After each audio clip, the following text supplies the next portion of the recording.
leadership, I mean, I think the success of this story, or the story that we can tell, is that we've been able to create or to integrate Amelia into the largest platform currently serving for all patients suffering from different conditions that can benefit from using technology like virtual reality. And this is actually has been a Spanish play from the beginning, getting investment basically from Spanish and Catalan investors. And currently, we are very happy to be treating patients across the world, across therapeutic areas, using a visionary technology that you, Xavier, had the idea to create and build this company around. One important factor I would emphasize is the relationship, no, between an investor, a VC, and a company, right? Which is, sometimes not that easy. And I think getting the two visions and the two needs aligned, I think that's important, because of course we all have different needs and all different goals, no, in life and of course in business. I think one of the key successes in our story together is the actual synergy that we were capable of building, right? And I think that's an intangible asset, an intangible thing that you sometimes don't think about it. You don't write those things on a document, right? And I think that's super important, no? Communication and trying to align, how to understand the business, the investment that both parties do on the space.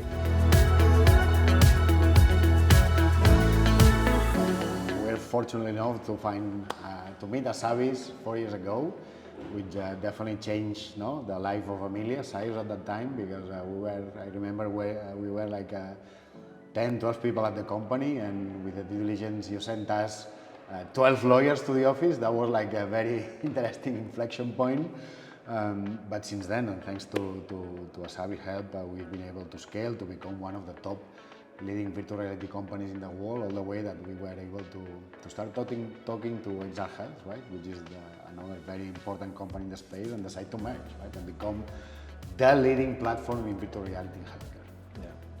For us at Asabys, we've always had very clear that we wanted to make Amelia as one of our success cases. It was our first investment from our first fund, so it's a relevant and very a story that we all like across the firm. And for us, leading the Series A back in 2019, we had the idea of bringing this company, this project, globally. It was, as you say, still back then a small company, very focused in the local market. But I think with the help of the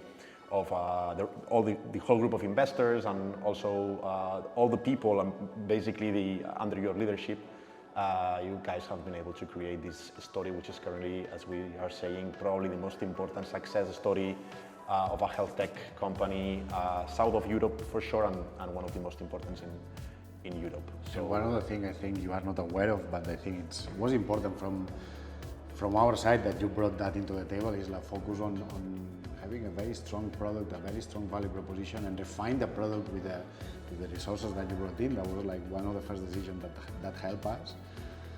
And the second one is looking global, right? You always had a very global mindset, investing, selling internationally, expanding internationally. I think that's not always a mindset that you find. I think that was two decisions or two ideas that you brought into the table, and that helped us scale as well. Right? I think you having also the capacity of listening to new ideas and to opening and welcoming new strategies. No, it's not always the case from everybody, but I think in this case you have been very open-minded into accepting new ways of doing this business, no, or complementing your story, which at the end turned out in being able to reach this point. No? So it's I think we can say it's a successful case. But I think one of the main challenges that we've been able to overcome is that we are a health tech company, right? Health tech means health and tech, right? And combining both is not easy, right? And sometimes you have one expertise or the other, and what we've been able to mix and agree on is becoming this health tech company, right? What do you think? Totally, and I think from a researcher's point of view as well, we've had sometimes We've made decisions that were, in a way, a compromise between doing one thing or the other, building the platform or building clinical evidence. At the end, we knew that we had to do everything, but the resources that we had were limited, as in every startup. So I think we've managed to get to a very fair outcome by combining and making the right decisions at every precise moment. And I think, well, that proves that in our case, we've been able to build value, at least since 2019 until today, being able to move the company to the next level.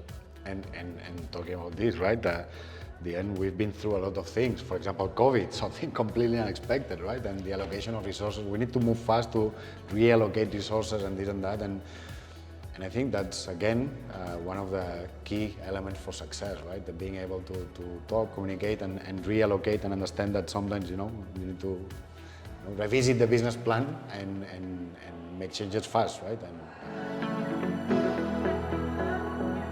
I think believing in a core value proposition is key, something that makes you, that gives you energy to go through the hard times when they come.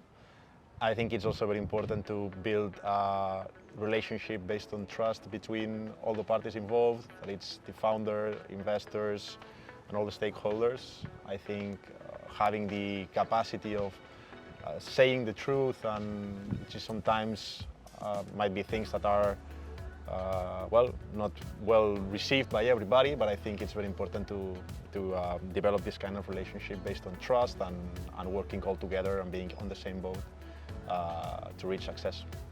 Definitely, and trust is definitely key. I mean, again, we're going through tough moments, that transparency, that communication is key, and especially on the financial side, right? In a startup, it's burning money at the end of the day. It's not generating cash by themselves, and we need to manage cash very carefully, right? And especially having investors, professional investors on board. The financial side is very, very important, and sometimes as a founder, coming from the startup world, maybe something that you don't look that carefully, but it's important, right? That you really look at the cash that you have, where you put that money, and why you put that money there, and having that trust and communication and clearness on where you invest and where you put the money in. It's key. Always trying to extend as much as you can the cash runway, right?